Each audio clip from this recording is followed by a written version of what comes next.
What's up, everybody? Welcome back to the next segment of Movies, Music, Martial Arts.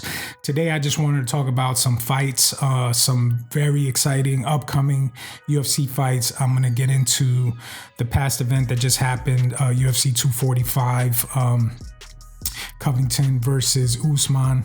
So I will have today, I'm going to try something a little different. I want to get a guest on, a fellow fight enthusiast, Jay DeLaRosa, and I'm going to get him on the phone so we could discuss the fights. I think the back and forth will be more entertaining for video sake. So, and he's very knowledgeable of the fight game. So let's get at it. All right, so before we move on with the call, I just want to go over a recap of the last event, UFC 245.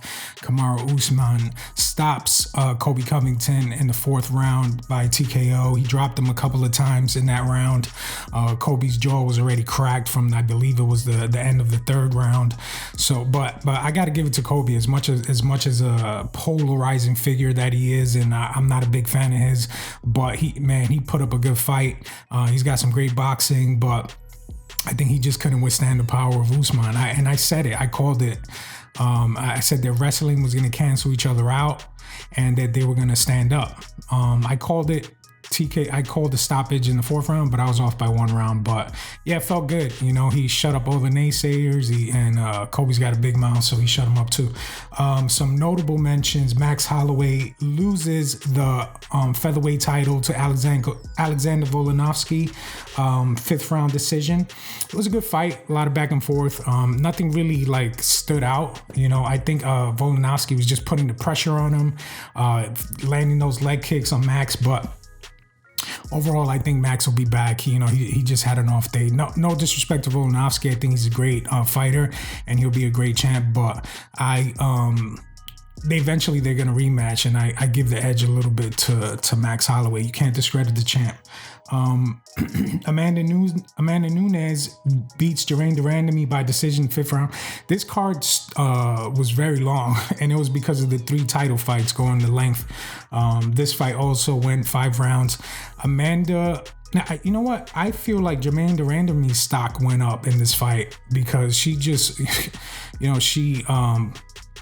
she withstood all the adversity. Excuse me.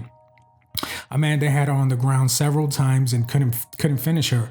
So much props to Joanne. She landed some good shots on the stand-up, but overall, Amanda Nunes just staking her claim as the best female fighter of all time. She's beat them all. She's beat the best. She beat Cyborg. She beat Ronda. She's beat, I think she beat Valentina, if I'm not mistaken. But, man, Holly Holm. She beat Holly Holm at her own game with a head kick. So Amanda Nunes, man, much props to her. Who else do we got here? We got Marlon Moraes defeating Jose Aldo by decision. It was a very close fight. Some people thought Jose Aldo took it, but either way, I wasn't upset at the decision. Jan TKO'd Uriah Faber in the third round. It was a good, dominating fight, man, for Peter Yan. And that's what happens. Uriah is an all-time legend. He's a legend from the WEC days before they got bought into the UFC. So, but he called it quits. He retired, I think, a year or two ago, and he came back. He won a good fight by stoppage, and he wanted to keep the momentum going, but he just got stopped by the better fighter. Some notable mentions. Danielle Danna stops, I gotta check her name, but let me see. The preliminary card. Danielle Danna defeats Ketlin Viera by TKO in the was it the first round? I thought it was like the second round. I could have sworn that fight went more than one round, but that's how good this girl is. Really good. And I remember her on the come up with Alexa Grasso. They both came in from Invicta, if I'm not mistaken. So I've been following them for a minute. There's some very tough Mexican fighters, and they're gonna she's probably gonna be next in line for the belt, if I'm not mistaken, because who else is really gonna challenge for the belt at 135 right now? That's really it. Let me get the call on the line, and then we'll go over some upcoming fights as well. But overall, UFC 245 was a great event, very exciting main event. I mean, I was anxious watching it because Colby was landing some good shots. You know, he was landing some knees, some uppercuts, some, you know, his jabs were good. He had the speed, but again, Usman weathers the storm. You know, kept his composure, didn't lose it, didn't become emotional. He fought like a champ, and he well deserved. All right, everybody, I have on the line Jay DeLaRosa. He is as much of a fight enthusiast as I am. We've had several conversations on some fight predictions. Some very interesting fights. We really get into like the technique of it all and who's I guess who is more advanced in what skill set as far as striking, whether it's striking or grappling or wrestling. And so we will try to give a little better of an in-depth breakdown of stuff. So Jay, welcome to the show. I will put a graphic with your name and everything once the video comes out. So I will introduce you as Jay DeLaRosa. Welcome. Thank you for having me, bro. Thank you for having me. No problem, man. There's been a lot of very good fights for me, and there's a lot more to come. The UFC is starting. Yeah. They are starting the year off with a bang. Yeah. The first fight, I think the first pay-per-view of the year is Conor versus Cowboy. That's that's gonna be a move, especially at 170. Yeah. The first pay-per-view of the year, Cowboy versus McGregor, right? Yeah. Right. That's like the first pay-per-view of the year. Yeah, absolutely. So what I wanted to do is I have this graphic up, and let's just go in order. Let's go back a couple of events back with the Overeem versus Rosen struck. Am I pronouncing his name right? Rosenstrick. Yeah, it's Rosenstrick. Something like that. Gotcha. So, you know, a little bit about Overeem. I've been a fan of his for years. You know, he's a well-decorated striker. He's got the Dutch style of kickboxing.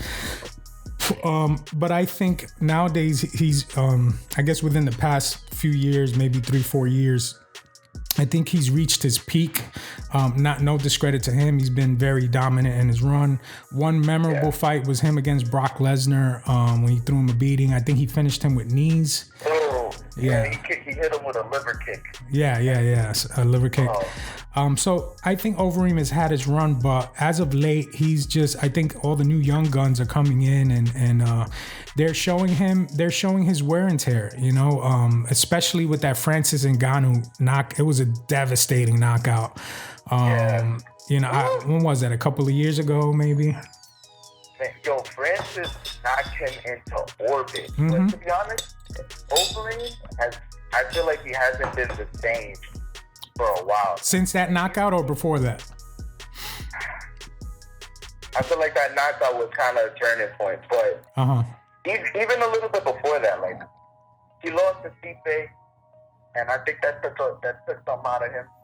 Mm-hmm. Wait, what did I say? I'll look that up. Let me look it up. But yeah, I think he did lose to Stipe, but let me look that up. But go ahead, continue. Yeah, but there was a fight that he lost, and I don't think he's in the same sense. But Ngannou really knocked. Yo, that was it was scary to watch, man. And that's knockout of the decade. I don't care what nobody tells me. Yeah, man. It was tough. It was tough to watch, but like, you know, because I respect Overeem a lot. I think he's done a lot in the game. One critique, I guess I would say about Overeem is that he has not been consistent with his camps as of late. He's bounced around a lot of camps, right? Like he went to Black Zillions. He was training with Jacksons for a while. He's bounced around. He actually did a camp in like Thailand and I don't know if it was Tiger Muay Thai, but one of those gyms out there. So he's been very like I guess. Yeah. He's like, at his age, he needs a home base. He needs a home base, but that's the thing, though. My question is, you know, where does he go from here? Does he need to continue? Does he have anything more to prove? You know, I don't think so. I think he really just wants to be champion. Like that just really wants to be champion. Right. But these young guys are just way better than anything that he faced when he was like. time. You know, the level of competition in the UFC now is insane. Like Rosen struck, just touched him in the final seconds. Final seconds, of the fight. Like he landed just a clean hit. Oh, yeah. To be honest, and he broke his lip. He broke the shit out of his lip. That was scary. Yeah, he was winning a good percentage of that fight, and then Rosen just hit him with a massive left hand. And that's the thing. All it takes is one shot in the heavyweights, man, because, it's been proven time and time again. You could be winning the fight, and all of a sudden you get hit with that one clean shot, and you're going out, man.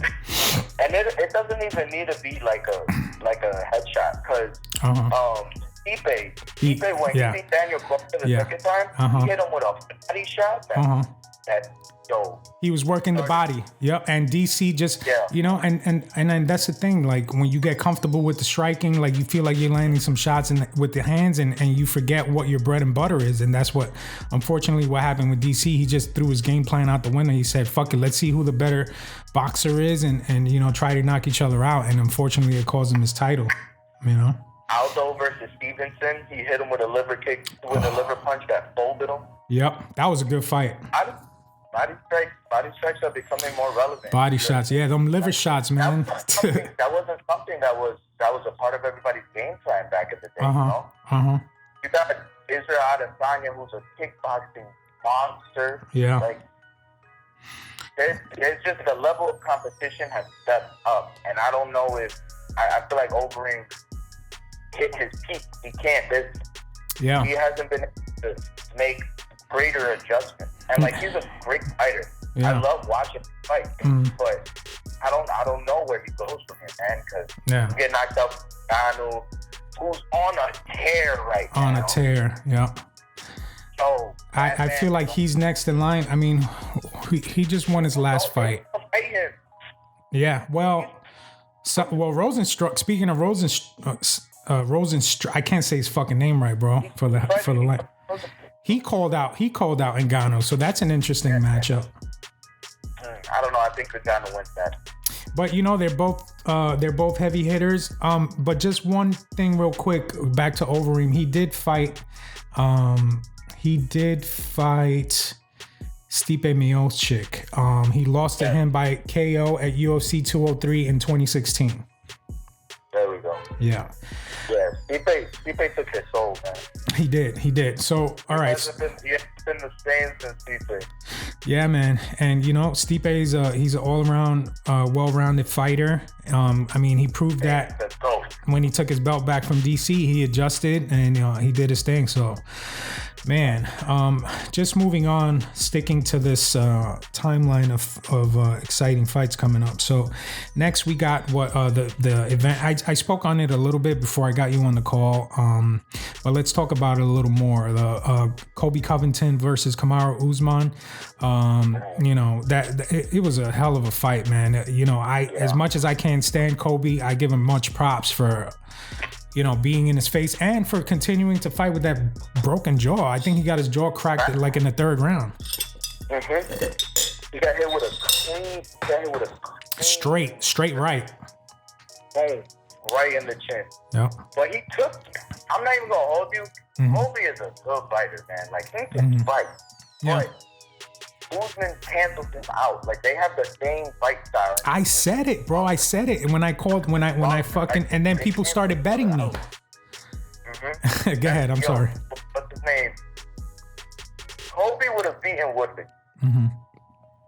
I think Colby might have beaten Tyron Woodley. But well, that might be the next match for him.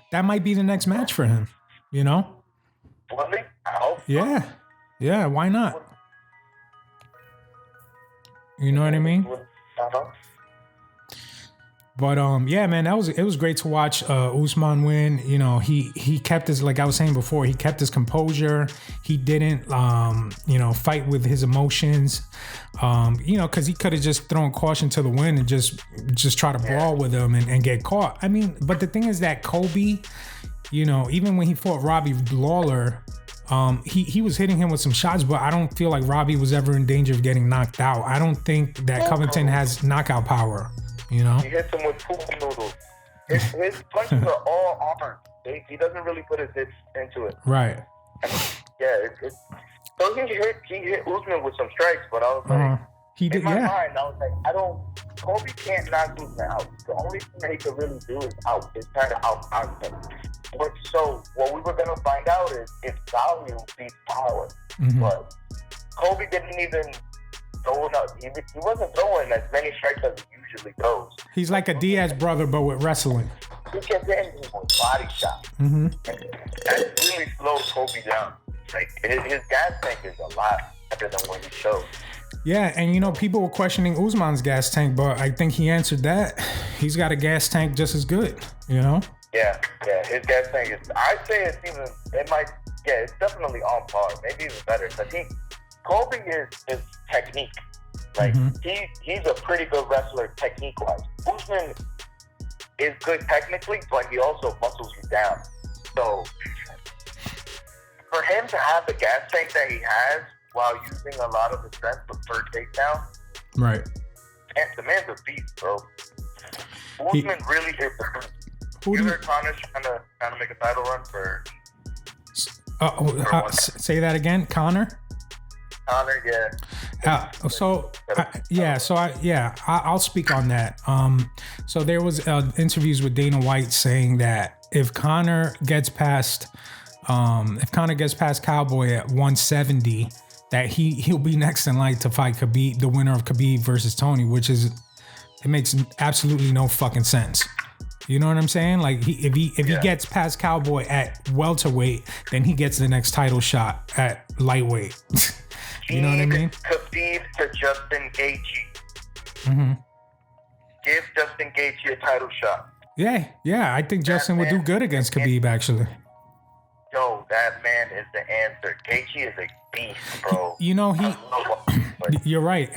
And I think he made a lot of adjustments to his fighting style because he was a little more reckless, right? And remember when he got his first couple of fights in the UFC, he got stopped by a couple of guys because he was just brawling with dudes. But I think he made some adjustments. He's being a little more tactical, and he's always got that wrestling as a backup, you know, in his back pocket.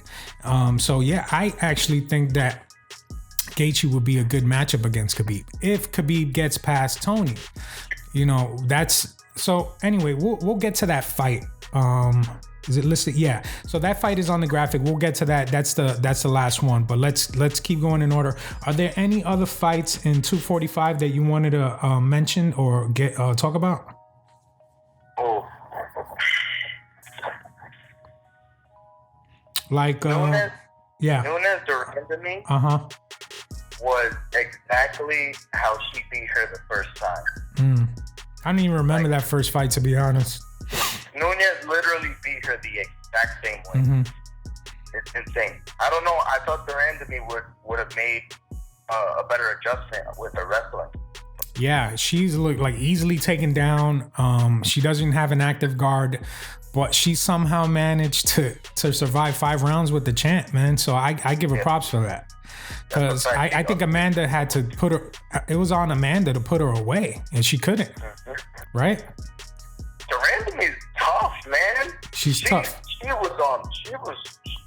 good fighter. Bro. Didn't she fight Cyborg at featherweight?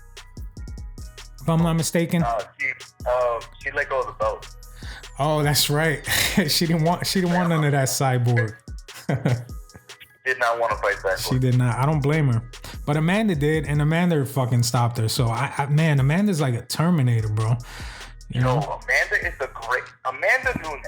And you could quote me on it. Amanda Nunes is the greatest female martial artist that has ever lived.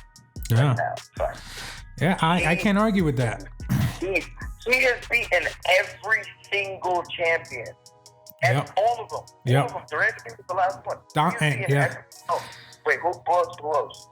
Ronda. She beat Ronda. She beat Holly Holm. She beat Durandamy. She beat Cyborg. Who else is left for her? So let me switch over to because I was talking about her a little earlier, Aldana, sorry. That Mexican fight. She actually had a great knockout against a top prospect at on the prelims. Did you see that fight? The Latina that knocked the other girl with the left hook? Yeah, that's Irene Aldana. And she came in from Invicta with this other Mexican girl, Alexa Grasso. And they've been doing good. You know, I've been watching them. They've been doing really good. And I think Irene, if I'm not mistaken, Irene Aldana was a last minute replacement or maybe not, but Ketlin Viera was like, you know, top prospect, and I'm like Irene Aldana was way behind her in the rankings, and she caught her with this nice leaping left hook, and that's it, man. I think, you know, maybe she's 2 fights away from a title fight, but I think I would be curious to see how she would square, how she would match up against Nunes. Yo, these are some really good. I'm looking at the graphic, and these are some really good fights. Yeah. Since we're talking about girls, Shevchenko versus Kagan, like these women's fight are both of these. Yeah. Whoa. They are very good. I don't think Chukagian really has a shot. Like Shevchenko's gonna. Yeah, she's a New York girl. She trains out of Henzo's. I personally don't know her, but I know she's over there training with those guys. But anyway, I hope Chukagian, I really want to see an entertaining fight. But I just think I don't know. All due respect to her, but I don't think she's got the tools to fuck with Valentina, man. You know, this is a different level. There's levels to this shit, and Valentina's got all kinds of levels, bro. You know? Bro, Nunes, what? Yeah, no, I'm saying that Valentina. But before we get to that, the next fight on the radar, actually, we already went over Holloway versus Volkanovski. Anything you want to mention on that fight? That was just a weird fight. It was like Volkanovski just froze Holloway up. Right. Those leg kicks, huh? Volkanovski was hitting, so I love how Volkanovski like broke him down. He really did his homework. What Volkanovski was doing was tapping him with that leg kick, and then Holloway usually counters off that, like he'll engage, but he's there, like he kicked him and was out the way. So he really controlled the distance a lot, dictated the pace, and every time that Holloway went in, he was taking 2 or 3 shots, and I think that deterred him a lot from just letting his hands go. But had he let his hands go, I don't know, because Volkanovski got power. He potentially could have knocked him out. Yeah, I didn't think Holloway was in danger at any point in the fight. In fact, I had him winning a couple rounds. Me too. So I don't know what the judges were really looking at. It was a close fight. I'm not mad at the decision, but I do think that Holloway takes the rematch. He had an off night. You know, he wasn't. I don't think he planned for those leg kicks, man. You know, Volkanovski was chopping those legs down. So that might have been the key to winning the fight.